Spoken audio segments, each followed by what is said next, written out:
For this edition of Stu's Views, we're going to go beyond Stu for a moment and go into the world views. And that really seems to be very topical here as we're talking about both the world that we live in today, and we take a look at some of the leaders.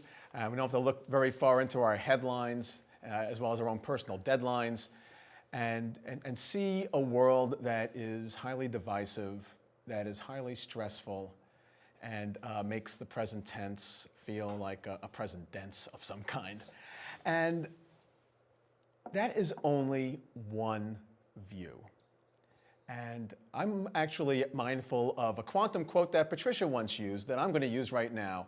And it's by a scientist named Max Planck, who said that when you change the way you look at things, the things you look at change. And so I'm inviting you to take a look from the quantum perspective of what reality really is. That even though we appear to be solid here, science is telling us that that is largely an optical illusion, and that we are energy waves, and that we've got capabilities that we've barely scratched the surface of. But one thing we know for sure, when we get this worldview that of all the possible life forms that are out there, we have been blessed, even with all the craziness, as they say in the old country, the mishigas.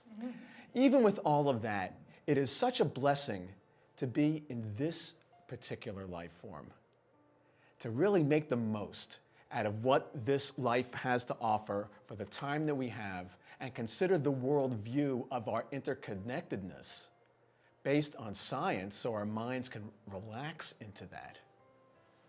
Then we can have an inkling of a joy.